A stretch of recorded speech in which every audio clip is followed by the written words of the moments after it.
Hello, this is David Coreen, Senior Matchmaker and President of Davron Staffing, and joining me today is one of our senior recruiters, Cody Bartok, who I lovingly call Ragnar from the history show Vikings. And the reason for that is because, Cody, you have a degree from the University of South Florida in history. Is that correct? Yes. What made you decide to pursue history in the first place? I'm very passionate about it. I love history. Just in general, it's the story of humanity.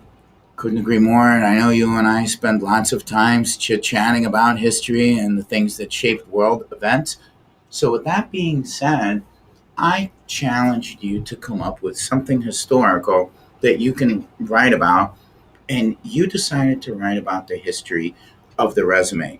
In fact, not only was this article syndicated and published, also, if you Google history of the resume after Wikipedia, the official source comes from none other than Davron's very own Cody Bartok.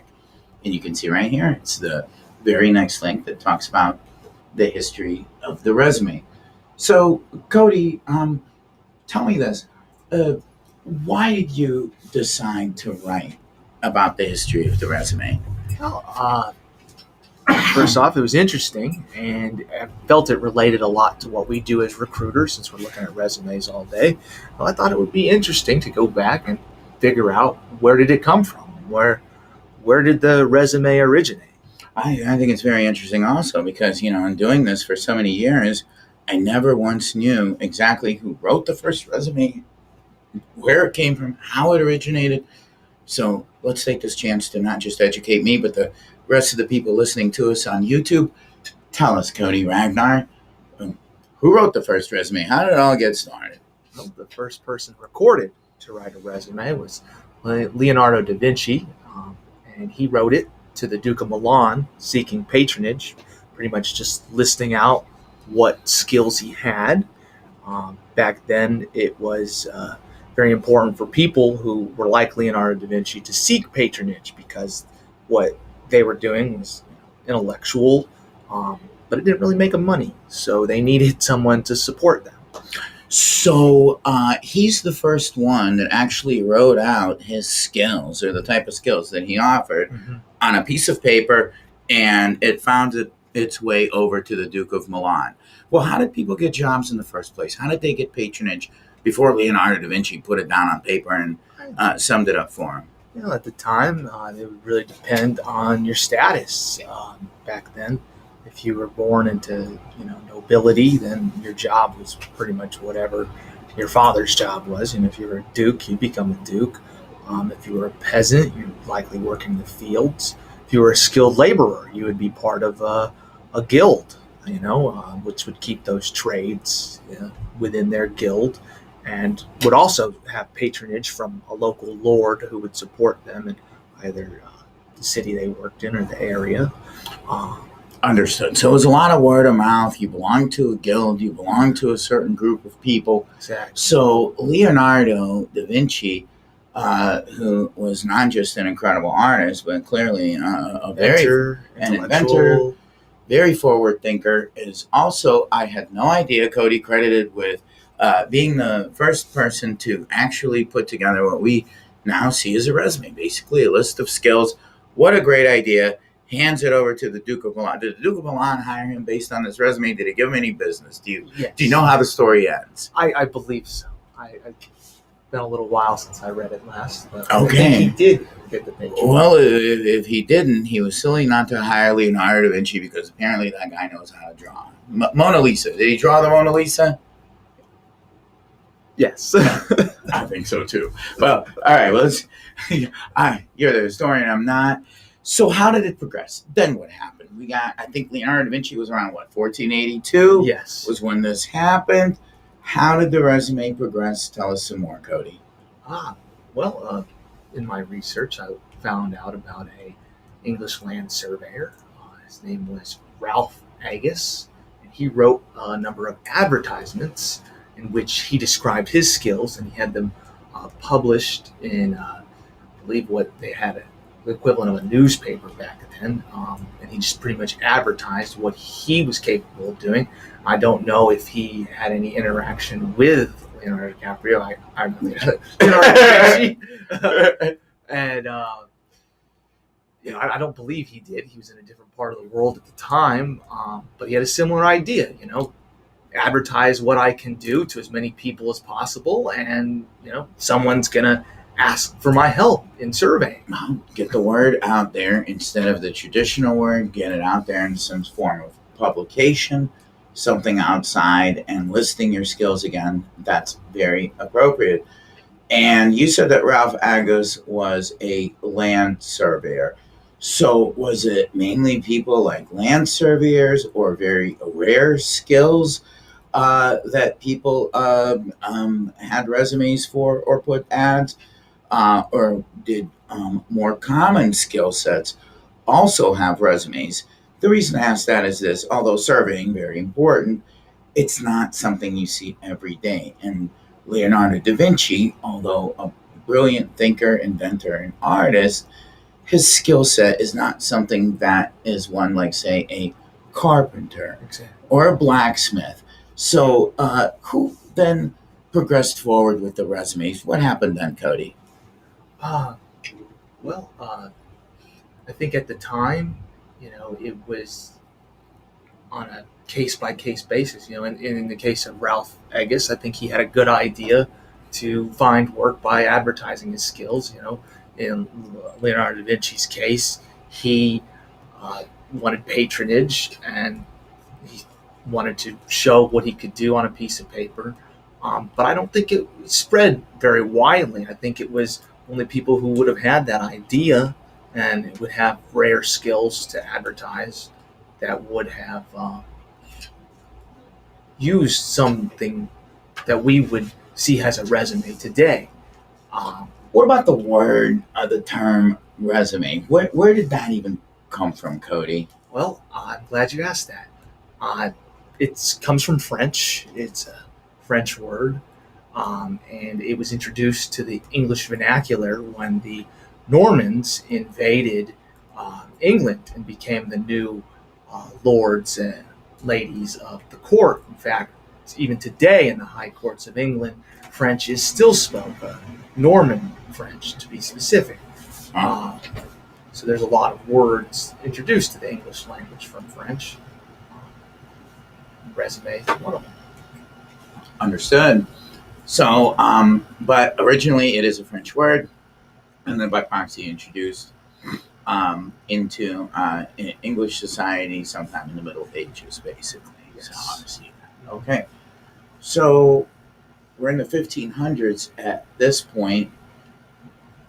What happened then, Cody? Take us through. Was there a lot of changes? There's not a whole lot of information between the 16th century and today regarding use of resumes that I was able to find in my research. There may be more out there. I may need to sit down and do some more to find out if there is anything else. But then it picked back up in the 20th century as a very common way to acquire a job, and specifically skilled labor or skilled profession, rather. I think the printing press, although existed and printed material was common, it was not part of the industrial age. Easy. What you have between the 16th century and the 20th century is the industrial age, where everything is being mass produced. You don't really need people to be skilled laborers or go to school for long periods of time to gain particular skills. You just need labor. Mass you need people labor. in the factories working, pressing the levers. Exactly. And I think sometimes something between old society, word of mouth. You were born a doctor. You were born from a doctor's family. You were probably going to be a doctor. Same for lawyers and maybe guilds and the like. Really, the resume was not as needed, nor was it easy to print or crank one up the way that it is right now. So I get it. But then we saw some pretty radical changes around the 20th century. Tell us some more, Cody. In the 20th century, it became more commonplace to have professionals, and when you wanted to get a job, you'd want to put out what skills you have. it started in the 1930s, and by the 1950s, it was a requirement for getting an interview. No longer were they looking for mass bodies. Now they are looking for a specific skill set, whether it be a secretary to answer the phone or it be a mechanical engineer to design these industrial machines in the first place. Any other interesting facts that we had before the digital age in the 20th century? When VHS was popular back in the 1980s, it is actually commonplace for people to have VHS portfolios, which send a video to who you'd want to get a job with, and they take the time to watch it. You would be describing your skills just like someone might make a YouTube video. Now, yeah, exactly. Well, that's very unique. That's very different. So, in addition to a regular resume, which became much more popular in the 30s, and then certainly a requirement around by the time the 40s and 50s is what you're saying rolled around. Some advances, clever things with VHS portfolios were introduced, but it really wasn't until Microsoft and IBM when they came around that everything really changed with the digital age. What happened, Cody? Well, first there was the fax machines, which was a very popular way to submit your resume at the time. That's right. Put your resume in the fax machine, dial a number, and never actually used one, so correct me if I'm wrong. It would print to whoever you sent it to, right? It really did. And founding this company about 20 years ago in the late 90s, which is really not that long ago if you think about it. I would say about 90% of our resumes that we received from candidates were faxed to us, and 100% of the resumes that we submitted to our clients for consideration were faxed. So yes, fax technology was pretty much the main way, even into the late 90s, of sending out resumes and receiving them. Then with the invention of the internet, it became more commonplace to post your resume online to sites like Career Builder or Monster, Indeed. I think that's exactly how right. it is today. It is. And it's funny because in some ways, Cody, I feel fortunate to have literally been involved in this industry right at the turn. In 97, I think I mentioned to you that the vast majority of the ways that we communicated with our clients, at least sending resumes, was via fax. I would say it was about maybe a 50-50 between whether a candidate even had an email address. We had, I think at that point, maybe just a couple of recruiters and only one computer, because a computer really wasn't needed. But the transition was incredibly fast. And you're absolutely right to know that Career Builder, Monster, email resumes rather than faxing resumes, those had a drastic change on the way that people communicated. So, but what do you think happened with the resume itself? How did it change? Because I think when Leonardo Da Vinci put one together, he just seems like he listed a small laundry list of skills. I can paint, I can sculpt, I can invent.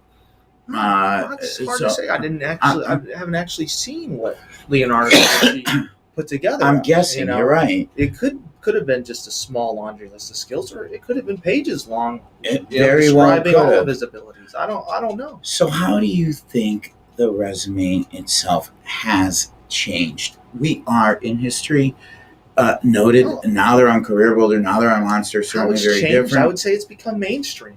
Before you had just a small number of people putting their skills out. They're not even calling it a resume at the time. They're just advertising, the best way to put it. Yes. And now it's become common practice that you want to have a resume. Yeah, it's important. I think ways that it's evolving are ways that we have seen ourselves change. Before, it was critical to just have a resume. But now, not only is it important to have a resume, Cody, but it's important for the resume to also be optimized for keywords and for it to be sure to hit on and address all the different ways that you can be found. And it needs to be short, sweet, to the point. You got to make it clear to who is looking at it right away what you can do, because oftentimes they're looking at piles of resumes and they're only glancing over it. They're not taking the time to completely look through it thoroughly. Imagine this, in the history of the resume, you had one resume, Leonardo Da Vinci, so maybe you're right. Maybe he wrote a giant laundry list of things he could do that was pages and pages long, but because it was so unique, somebody would actually or possibly take the time to read all of it. Whereas now we know through our career services division, 6 seconds is the average time a person has before whoever is reading the resume makes a decision on whether or not they want to continue. Yeah. So the evolution is that in addition to just having a resume, sites like LinkedIn is you're putting on a resume there, but it's also in a way how the guild advertisers did it by advertising their skills. What do you think, Cody? Yeah, I think it's very similar. Do you think that you can get by without a resume in today's society? Is it easy to get a job without a resume? Business, yes. If you're trying to get a job, no. It's impossible, isn't it? Yeah, you got to have a resume. Understood. Well, I have to tell you, if you Google the history of the resume, I think at one point you were the number one link. And I'm not sure why Wikipedia is now number one and Cody Bartok from Davron is second place, but nonetheless, he is actually cited in Wikipedia for his research. Now, this one that Cody Bartok is cited on is actually on the future of the resume, as opposed to the history of the resume. So, Cody, not only are you a great historian, and I think we're blessed to have you over here as a headhunter, but you have been published numerous times, not just on the history of the resume, but you have some thoughts on the future of the resume as well. And I think I also wrote an article that was published about what to put in your resume or what to consider when writing a resume. Understood. All of this information can be found on our website under publications, or I guess if you just Google the history of the resume, Cody is the number 2 link, but he's cited. He is clearly an authority on this. Thank you, Cody, for the information, enlightening all of our listeners today on the history of the resume. Thank you for having me. Much appreciated. If you would like to talk to Cody, either on the history of the resume, have an architectural, engineering, or construction professional found for your company, or if you are an engineering, construction, architectural professional, I think you're in great hands with Cody. You can reach him at 813-961-6632. What is your extension? Extension 37. So extension 37, 813-961-6632, extension 37. Please give me your email address, Cody. That is cburdick@davron.net. That's cburdick@davron.net. Remember to give this video a thumbs up if you liked it, and please subscribe to our channel for more great content. Also, feel free to share your thoughts in the comment section below, or let us know if there's a topic that you would like for us to cover. Thank you so much for watching. We hope you enjoyed it, and good luck in your job search. Take care. This is David Coreen with Ragnar Shaman or Cody Bartok, wishing you all a great day.